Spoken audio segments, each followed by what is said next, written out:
तो आइए दोस्तों देखते हैं क्लास 9th के परमाणु अणु चैप्टर को हम लोग आगे कंटिन्यू करते हैं। इसके काफ़ी लेक्चर्स अपलोडेड हैं और हम लोग इसके आगे इसको डिस्कस करते हैं। ठीक है, तो चलिए देखते हैं परमाणु द्रव्यमान। परमाणु द्रव्यमान क्या है?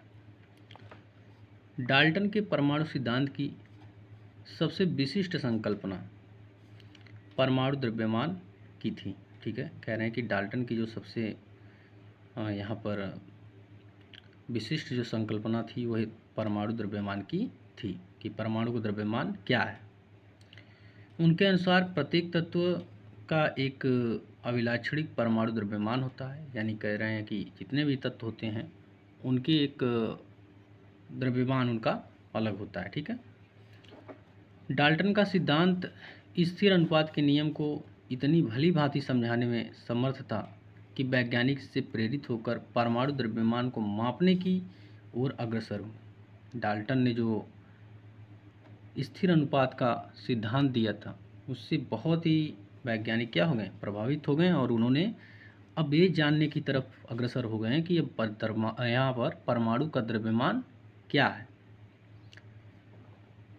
परमाणु के द्रव्यमान को ज्ञात करना, यहाँ पर अग्रसर हुए चूँकि एक परमाणु के द्रव्यमान को ज्ञात करना अपेक्षाकृत कठिन कार्य था और था ही, एक्चुअल में कठिन कार्य है ही। इसके लिए रासायनिक संयोजन के नियमों के उपयोग एवं उत्पन्न यौगिकों के द्वारा सापेक्ष परमाणु द्रव्यमानों को ज्ञात किया गया। ठीक है, तो आगे देखते हैं इसको। यहाँ पर कुछ तत्वों के प्रतीक दिए हुए हैं और उनके चिन्ह दिए हैं जिन्हें हम लोग रीड कर लेते हैं और भी हमें बहुत से तत्वों के प्रतीक याद करने होंगे, इतने ही प्रतीक से कार्य नहीं चलने वाले। तो मैंने बता रखा है कि आपके पीरियोडिक टेबल में यानी आवर्त सारणी में 118 तत्व हैं जिन्हें आपको सभी 118 तत्वों को पढ़ना पड़ेगा। ठीक है, तो यहाँ पर देखते हैं एल्युमिनियम का Al होता है एंड आर्गन का Ar होता है और बेरियम का Ba, बोरान का B, ब्रोमीन का Br होता है। ठीक है, कैल्शियम का Ca, कार्बन का C, क्लोरीन का Cl होता है, कोबाल्ट का Co होता है, कॉपर का Cu, फ्लोरीन का F होता है, स्वर्ण या गोल्ड जिसे बोलते हैं आरम जिसे बोला जाता है लैटिन भाषा में Au होता है उसका, हाइड्रोजन का H होता है, आयोडीन का I होता है और आयरन का फेरस होता है। ठीक है, सीसा को लेड बोलते हैं, इसे लेड भी बोला जाता है तो Pb होता है। ठीक है, मैग्नीशियम का Mg होता है, नियॉन का Ne होता है और यहाँ पर नाइट्रोजन का N और ऑक्सीजन का O होता है। पोटेशियम पे ध्यान दीजिएगा, इसका K होता है, सिलिकॉन का Si होता है, चांदी का यानी सिल्वर बोलते हैं Ag होता है, सोडियम को Na बोलते हैं, सल्फर को S बोलते हैं और यूरेनियम को U और जिंक को Zn बोलते हैं। तो इतने सारे आपके पास यहाँ पर एलिमेंट्स दिए हुए हैं, इन सभी एलिमेंट्स को आपको इनके प्रतीकों को समझना है और लर्न करना है। ठीक है, चलते हैं आगे, चीज़ों को समझते हैं। यहाँ पर लिखी हैं बातें कि जब कभी आप तत्वों का अध्ययन करें तो आपके संदर्भ के लिए उपरोक्त सारणी दी गई है। मतलब जब आप तत्वों के बारे में पढ़ेंगे तो उसके लिए ये सारणी आपको दी गई है। इस पूरी सारणी को एक बार में याद करने की आवश्यकता नहीं है। उन्होंने बताया कि धीरे धीरे आप करके इसे क्या करिए, याद करिए। एक बार में याद नहीं भी होगा और याद करना भी नहीं चाहिए। ठीक है, थोड़ा थोड़ा करके डेली याद करिए। समय समय पर एक बार एवं बार बार उपयोग करते रहने से आप स्वतः इन प्रतीकों का निर्मित करना सीख जाएंगे। मतलब बार बार जब इनके बारे में पढ़ेंगे तो आपको इनके बारे में पता चल जाएगा कि किसे किस तरीके से लिखना है। जैसे हाइड्रोजन को S से, नाइट्रोजन को N से, इसी तरीके से सारे प्रतीक आप धीरे धीरे सीख जाएंगे। हम यहाँ पर एक यौगिक कार्बन मोनोऑक्साइड, ध्यान दीजिएगा, कार्बन मोनोऑक्साइड CO का उदाहरण लेते हैं, जो कार्बन एवं ऑक्सीजन द्वारा निर्मित होता है। प्रायोगिक तौर पर यह निरीक्षित किया गया है कि 3G कार्बन तथा 4G ऑक्सीजन के संयोजन से कार्बन मोनोऑक्साइड निर्मित हुई है। दूसरे शब्दों में कहा जा सकता है कि कार्बन अपने 4/3 गुना अधिक, ठीक है, नेक्स्ट पेज पे देखते हैं, यहाँ से 4/3 गुना अधिक द्रव्यमान वाले ऑक्सीजन के साथ संयुक्त होती है। मान लीजिए हम परमाणु द्रव्यमान की इकाई को एक कार्बन परमाणु द्रव्यमान के बराबर मानते हैं, तो कार्बन परमाणु को 1 यूनिट 1.1 यूनिट तथा ऑक्सीजन परमाणु द्रव्यमान को 1.33 यूनिट निर्दिष्ट करते हैं। प्रारंभ में परमाणु द्रव्यमान को AMU द्वारा संक्षेप में लिखते थे। कैसे? परमाणु द्रव्यमान को कैसे लिखते थे? AMU, ठीक है। परमाणु द्रव्यमान जो था, आपको अगर किसी का परमाणु द्रव्यमान लिखना है तो उसके पीछे AMU लिखते थे। लेकिन आजकल IUPAC के नवीनतम अनुमोदन द्वारा इसको U यानी यूनिफाइड द्रव्यमान द्वारा प्रदर्शित करते हैं। तो समझ गए आप, यूनिफाइड द्रव्यमान ये होता है U, उससे हम लोग क्या करते हैं? रिप्रेजेंट करते हैं। लेकिन द्रव्यमानों की इकाई को यथासंभव पूर्णांक या लगभग पूर्णांक में व्यक्त करना अधिक सुविधाजनक होता है। आगे चलकर वैज्ञानिकों ने परमाणु द्रव्यमानों की विभिन्न इकाइयों के बारे में विचार व्यक्त किए।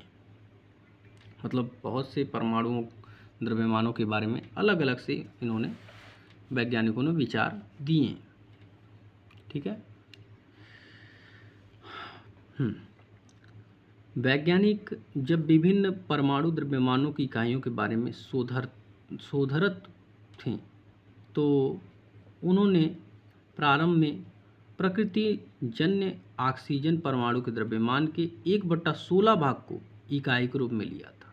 मतलब इन्होंने ऑक्सीजन को प्राथमिकता देकर उससे कंपैरिजन करने की कोशिश की। सभी परमाणुओं के, सभी तत्वों के परमाणुओं की ये ऑक्सीजन से कंपैरिजन करने लगे कि ऑक्सीजन से कौन कितना बड़ा है या ऑक्सीजन से कौन कितना छोटा है। 2 कारणों से इसे सुसंगत समझा गया। पहला कारण क्या था इसको लेने का? ऑक्सीजन अनेक तत्वों के साथ अपक्रिया करके यौगिक बनाता है, पहला कारण ये था। दूसरा, इस परमाणु द्रव्यमान इकाई द्वारा अधिकांश तत्वों के परमाणु द्रव्यमान पूर्णांक में प्राप्त होते हैं। कह रहे हैं कि इस परमाणु द्रव्यमान इकाई द्वारा अधिकांश तत्वों के जो परमाणु द्रव्यमान पूर्णांक में प्राप्त होते हैं। तथापि 1961 में परमाणु द्रव्यमानों को ज्ञात करने के लिए परमाणु द्रव्यमान इकाई कार्बन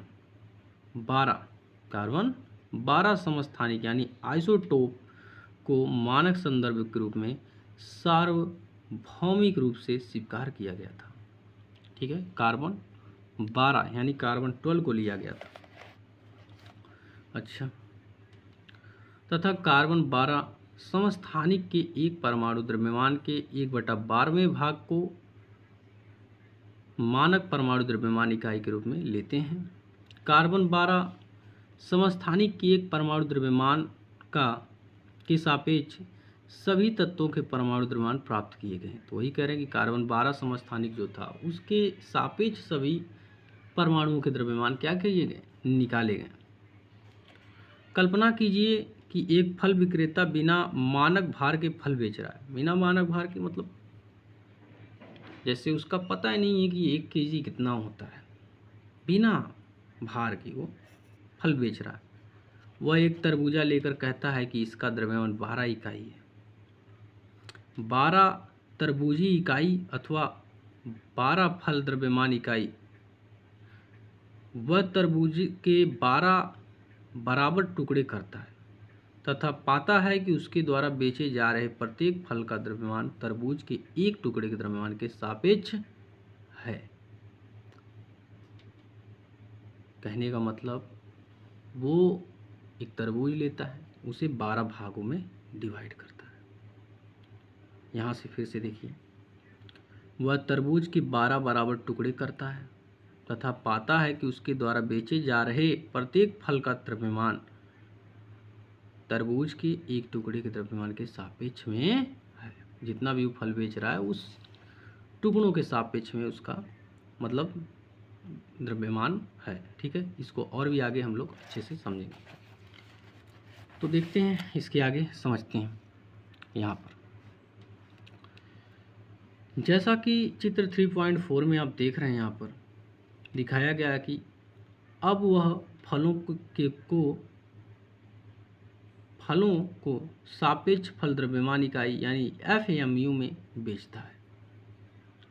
वहाँ AMU था, तो AMU मतलब परमाणु द्रव्यमान, लेकिन यहाँ पर FAMU मतलब फलों का द्रव्यमान बेचता है।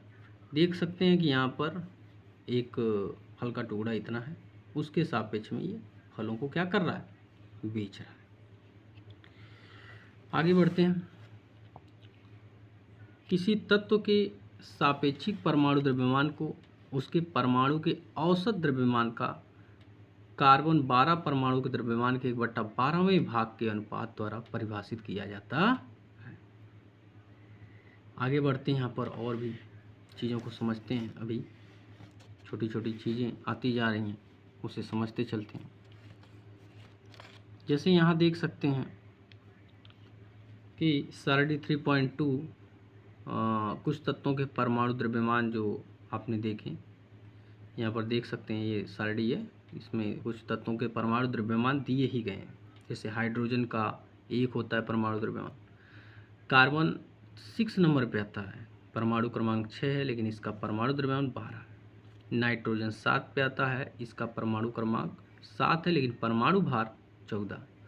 ऑक्सीजन 8 पे आता है, परमाणु द्रव्यमान 16 है। सोडियम 11 पे आता है और परमाणु द्रव्यमान 23 है। यहाँ पर मैग्नीशियम भी इसी तरीके से 24 है। सल्फर 32 है। क्लोरीन 17 पे आता है, तो देख सकते हैं यहाँ पर 35.5 है। 17 दूनी 34, डबल नहीं हो रहा है, कभी ज़्यादा भी हो सकता है, डबल ज़्यादातर होता है, मतलब और बाकी एक्सेप्शंस होते हैं, उनको याद करना होता है। कैल्शियम 40 होता है, 20 से 40 हो जाता है। ठीक है, तो आई होप आपको यहाँ तक बातें क्लियर होंगी। तो हम लोग जो है कल नेक्स्ट पेज को रीड करेंगे और उसको समझेंगे।